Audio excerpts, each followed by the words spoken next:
झूठ के दायरे से परे होती हैं। वो न हमको हंसा पाती हैं और न रुला पाती हैं। वो सिर्फ हमारे रोंगटे खड़े कर देती हैं।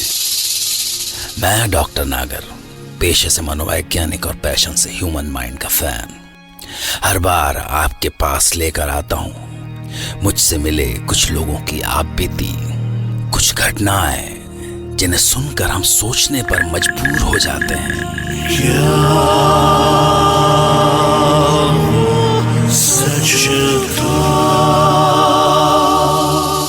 आज हम सुनेंगे इंदौर के एक इंजीनियरिंग कॉलेज के एक्स स्टूडेंट संदीप की आंखों देखी।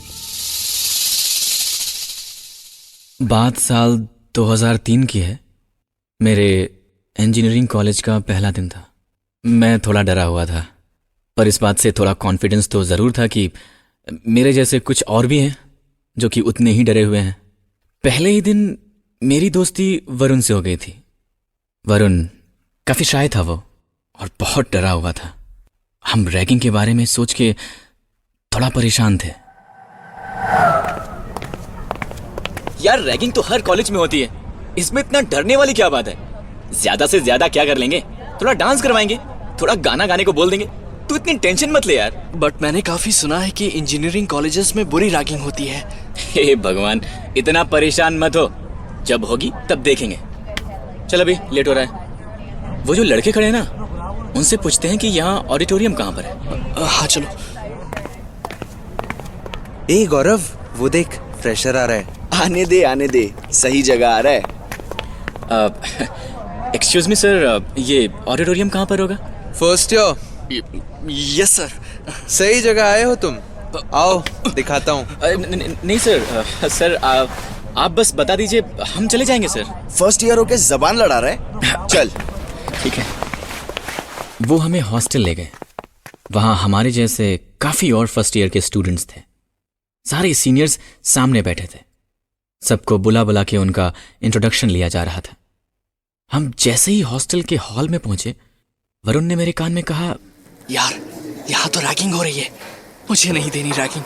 यार तू फंसवाएगा, चुपचाप कर दे जो वो कह रहे हैं, ज्यादा पंगा मत लियो, समझे? हम सबको एक लाइन में खड़े होने को बोला। सबको एक एक करके बुलाया जा रहा था। सबको कपड़े चेंज करके साड़ी पहन के डांस करने को बोला जा रहा था। सब डरे सहमे किए जा रहे थे। सामने बैठे सीनियर्स हंस रहे थे।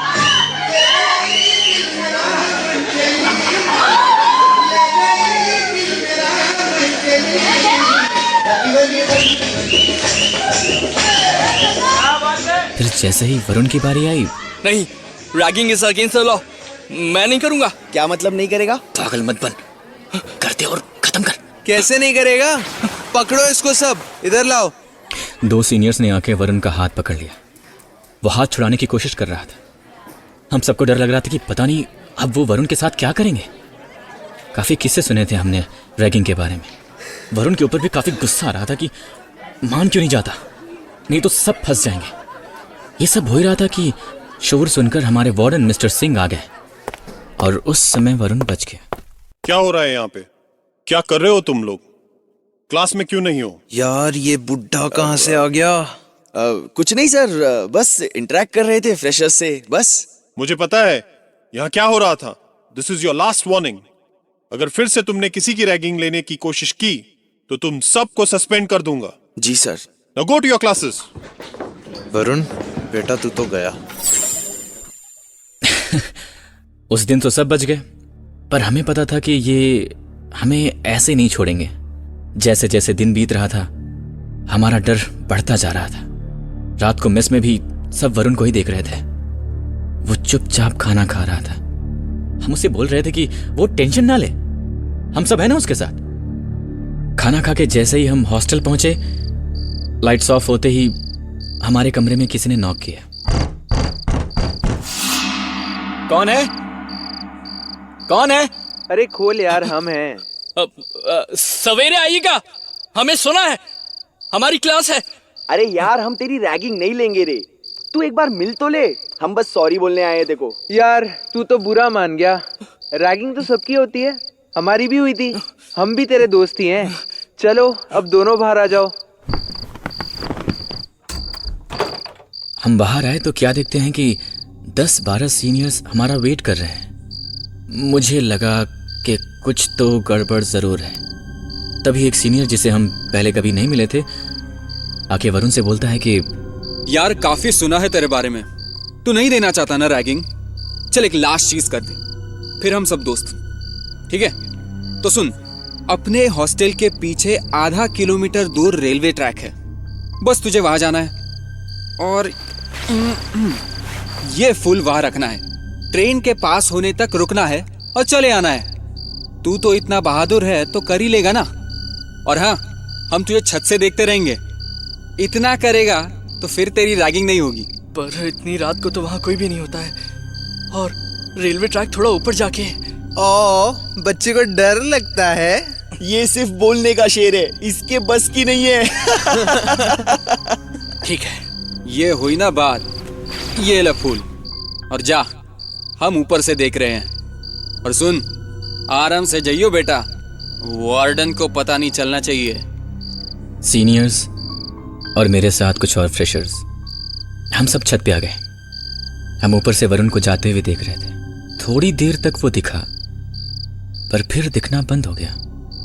काफी अंधेरा था, मुझे थोड़ा डर लग रहा था।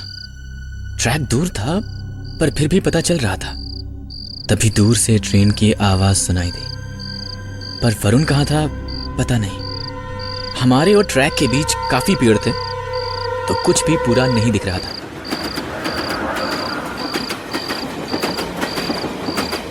ट्रेन आई, ट्रेन चली भी गई, फिर सन्नाटा हो गया।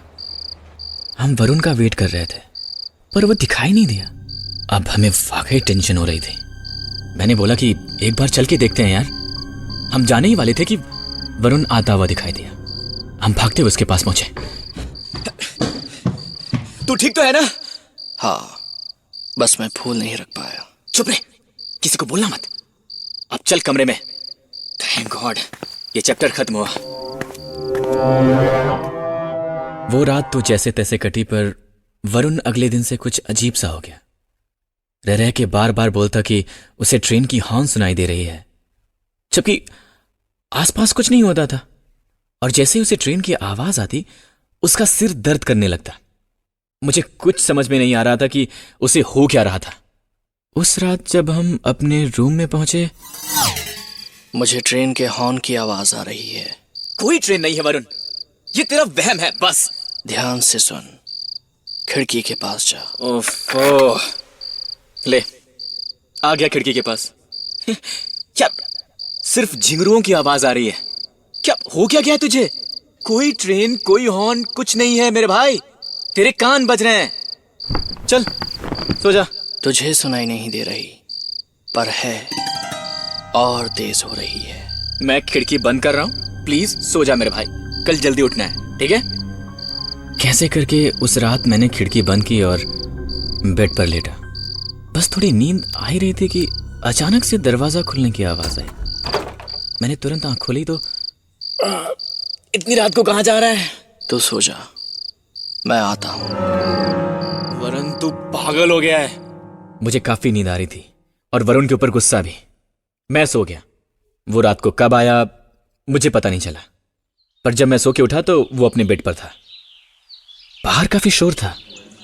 मैंने कमरा खोला तो काफी सीनियर्स खड़े थे। मैंने पूछा कि क्या हुआ, तो उसने जो बताया उससे मैं एकदम से चौंक गया।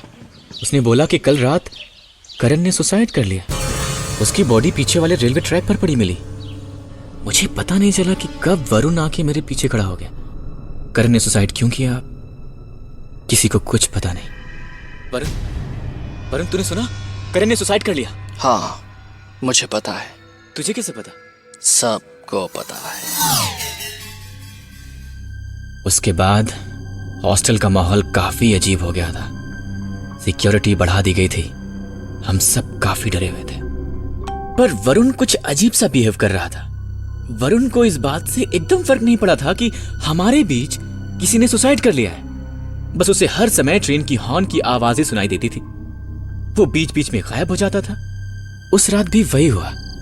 मैं जैसे ही लेटा, अचानक से फिर से दरवाजा खुलने की आवाज आई। यार तू फिर से कहीं जा रहा है? हाँ, बस थोड़ी देर के लिए बाहर जा रहा हूँ।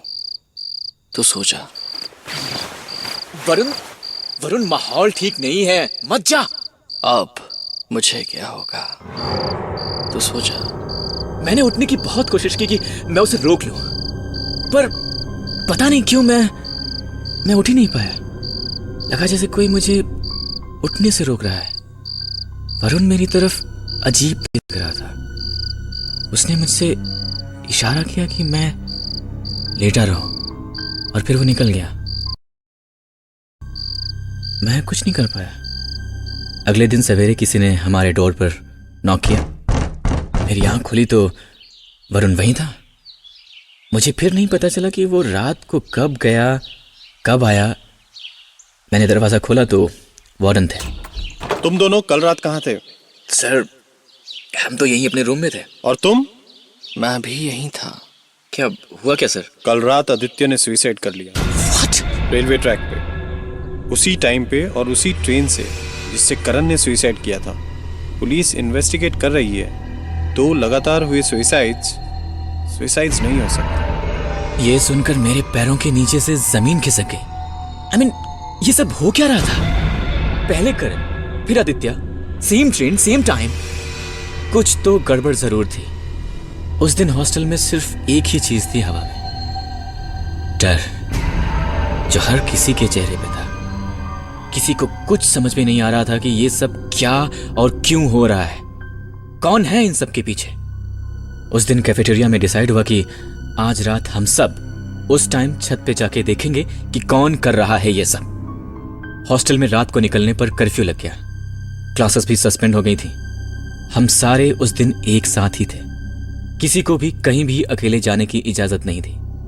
रात हुई और सब डिनर करके अपने रूम में आ गए। 12 बजे सबको छत पर मिलना था, लेकिन वरुण आने को तैयार ही नहीं था। मैं नहीं आऊंगा, तुम लोग देख लेना। यार वरुण, तेरा यहाँ अकेले रहना ठीक नहीं है। मैं फिर से कहता हूँ, अब मुझे क्या होगा? यार क्या क्या बोल रहा है तू? तुझे हॉर्न की आवाज सुनाई दी? यार फिर से नहीं। ठीक है, तू यहीं रह और ये हॉर्न सुनता रह, ठीक है? पर प्लीज आज रात बाहर मत जाइयो। 12 बजते सारे स्टूडेंट्स छत पर आ गए। कुछ मिसिंग थे, पर कौन ये पता लगाना मुश्किल था। दूर से कुत्तों की भौंकने की आवाजें आ रही थी। वो अजीब सी डरावनी रात थी। 12 बज गए पर कुछ नहीं हुआ। हम सब छत पे आंखें गड़ाए देख रहे थे। अचानक से हम क्या देखते हैं कि वरुण गौरव का हाथ पकड़कर ट्रैक की तरफ जा रहा है। दोनों में से कोई कुछ बात नहीं कर रहा है, बस जैसे नींद में ही चले जा रहे हो। किसी की कुछ समझ में नहीं आ रहा था कि आखिर ये सब हो क्या रहा है। हम धीमे धीमे नीचे उतरे और उनके पीछे चलने लगे। मेरे दिमाग में अजीब से ख्याल आ रहे थे। ये वरुण रोज रात को कहाँ गायब हो जाता था। अगले दिन किसी का सुसाइड करना। मेरा सर घूम रहा था। हम उनका पीछा करने लगे। वो हमसे काफी आगे थे। भाग के उन तक पहुंचने की हिम्मत हम में से किसी की भी नहीं थी। हमने देखा कि ट्रैक पे जाके गौरव ट्रैक पे लेट गया और वरुण वहीं खड़ा था। ये दोनों कर क्या रहे थे? मैं भागते हुए उसकी तरफ जाने लगा। वरुण! वरुण! हे वरुण! पागल हो गए क्या? हे वरुण! ट्रैक से हट जा! वरुण ट्रैक से हट जा! हे वरुण! मेरी बात नहीं सुन रहे हैं? वरुण! वरुण! ट्रेन आ रही है, ट्रैक से हट जा मेरे दोस्त! वरुण!